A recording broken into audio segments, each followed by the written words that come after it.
What's up, YouTube? Welcome back to the channel. We really gonna get into some things today. Water break. I'm gonna just give y'all the tea on colorism. This topic is controversial.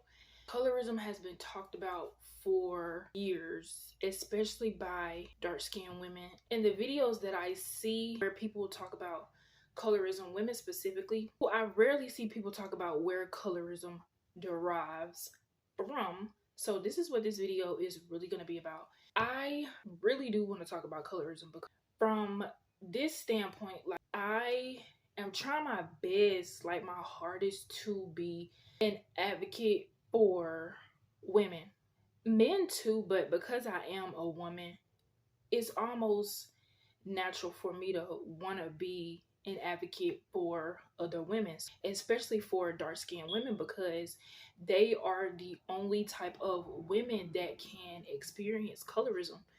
Light-skinned women cannot experience colorism. Light-skinned women can benefit from colorism, but light-skinned women cannot be affected by colorism because of where it derived from and what colorism means. Yeah, I know I gotta come through with the definitions of everything that I talk about because I am the type of person to fact check everything. So I got the wrong notebook. BRB. What really made me want to post this video or even talk about colorism, there was this creator on YouTube. She has a pretty big platform, or her platform is doing numbers right now. It's jumping. And the Barbie Life 2.0, but she gets down, she don't play. She talks about colorism in the media, the hip-hop industry, and she talks about her own life experiences with colorism because she is a dark-skinned woman herself. I wanted to also make this video because I have dark-skinned family members. I had a dark-skinned grandmother. I have dark-skinned sisters. I have dark-skinned cousins. I'm sure they are affected by colorism, and it's wicked out here because people really don't be knowing what holds the Black community back. It's just something that has been so normalized to the point where people just become accustomed to it. And not over here, baby. I really can't find my nose, bro, but I know what colorism is. I wanted to have the actual definition of what colorism was because I don't want to mislead nobody. We just gonna go right off the dome because I cannot. If y'all see me writing as I talk, it's gonna be because of what I know I had in my notes. I just have to write it down and then say it to y'all. But I am in my robe and what about it? And I'm in my bonnet, but it's giving side part right now, so it ain't no need for y'all to be clowning me over what I got going on. You just need to hear this message. You know what? Let me get my whiteboard. It's really gonna be getting sophisticated. I was really gonna be giving Professor BRB. Cause baby, MG. Somebody don't want me to get this message at, but I rebuke. Colorism is the discrimination against darker skinned people within the same racial and ethnic group.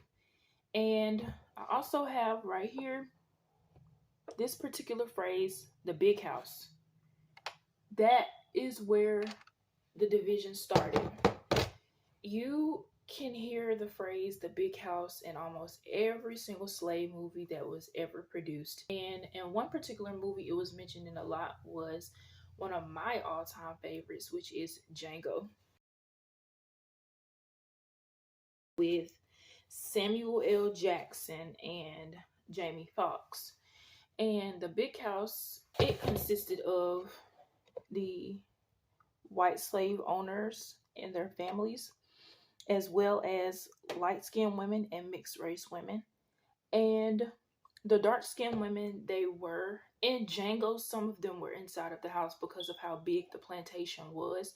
Majority of the dark-skinned men were outside, except for Samuel, because he was a tap dancing coon. Both women were still working though, so it's crazy because I don't see where the division even started. I said it's crazy because I don't know why the division even started, but I have an idea of why the division started in the first place. Light-skinned women and mixed race women, they were closer to the white slave owner, which made them feel more superior. It almost made them feel like that they were a part of the white family, because some of them got to sleep in the big house, some got to sleep with the slave owner, and some had more privileges than dark-skinned women did. Dark-skinned women were more likely to get beaten and killed over very small things, and it could have been what the light-skinned women had done. That's what some of the movies kind of show you. But in Underground specifically, as another one of my all-time favorites, it's a TV show though, with Journey Smollett and the man from ATL who played T.I. and Ant's uncle. He's in that movie as well. Journey Smollett, she was kind of seen as the hero, and she played her part down. Like, she is a phenomenal actress. This is really what the media portrays. There's never a dark-skinned woman with that lead role who is also seen as a hero. And yes, Harriet Tubman is mentioned. I think she has a whole 2 episodes where they have secret meetings held in Underground, but that's the only part that they show. They still always revert back to Journey Smollett as being the ultimate hero.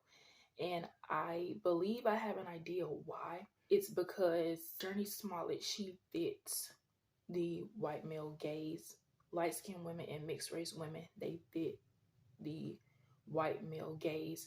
And it's not just Journey Smollett, it's other people as well. Until light-skinned women and mixed race women acknowledge that they benefit from colorism, and that darker skinned people, their careers are often limited because of the complexion of their skin, there won't be any progression within the Black community, unfortunately, until the people who benefit from it step up and talk about it. Sometimes we do have to go back in time and fix some things that is still detrimental to the Black community in order for the Black community to progress, because if not, we are going to be stuck forever. We will always be held back hundreds of years because of a few topics that hard conversations. They're not really hard, it just makes people uncomfortable.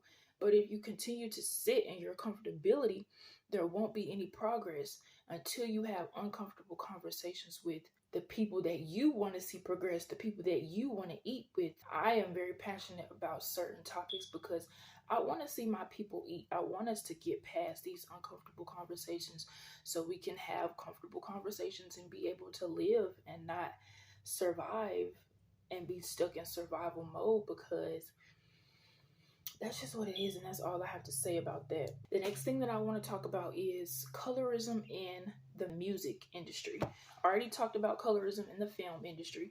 Now I want to talk about colorism in the music industry. And it's pretty much the same thing.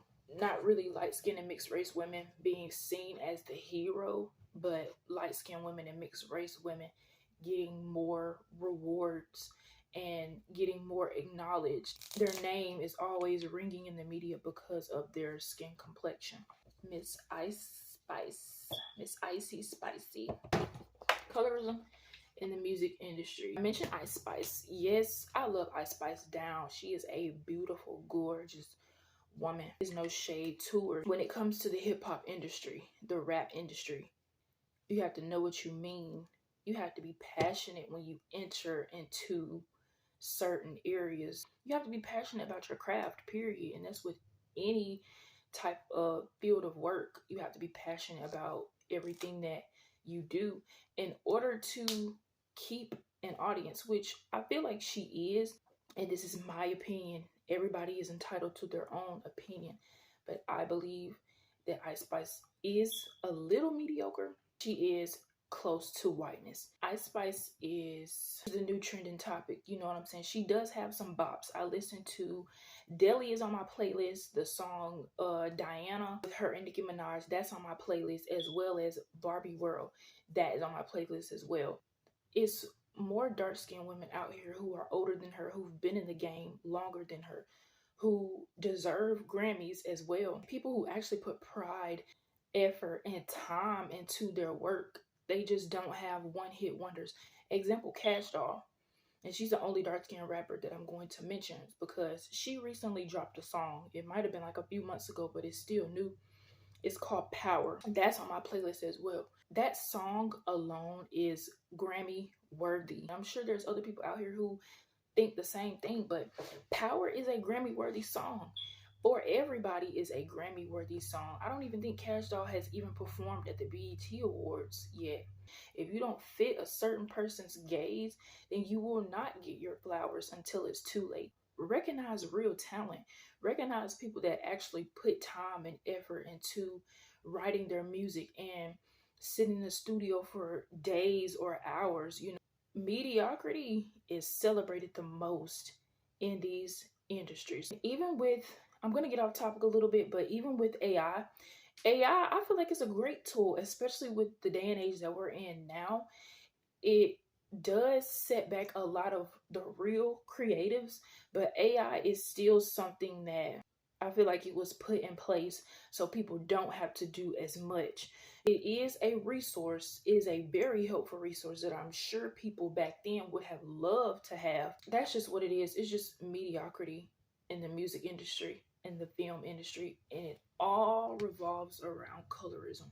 I also believe that it's not as, you don't have to have as much passion for certain things anymore. As long as you have, if you have a chorus with a song, you put a beat behind it, all you need is a few more bars. And it's in our faces every day when we scroll, when we watch movies, is whether choose to see it or not. And when it comes to these billion-dollar industries, the only way that dark-skinned women and dark-skinned men will get their flowers is if we stop engaging. If we unfollow these people with blue checks who use us every day to make a dollar. We have to give the right people the right platforms. That's the thing. We have to put our attention towards things that really matter, things that can get everybody on board so that everybody can create their own wave, because it's coin out here for everybody. Until light-skinned women and mixed race women acknowledge that they have benefited from colorism, like I stated before, then there won't be any progression, unfortunately. But I'm going to use my platform to speak and stand for dark-skinned women. But colorism is really one of those uncomfortable topics that not a lot of people want to acknowledge because they benefit from it the most. So that's all I have to say about that. I believe I had more in my notes, but I do want to limit this video to no more than 15 minutes, so I am going to stop it here. So I do thank you all for enjoying this video. I thank you all for liking this video. I thank you all for watching this video all the way to the end. And I mentioned in one of my Instagram posts that I am going to be doing a giveaway soon. It's just, you have to pay attention to the typing ASMR videos that I post, because it's gonna be real simple anyway. I just tried to come up with something unique. So until next time, subbies. See, look at this cursor. Until next time.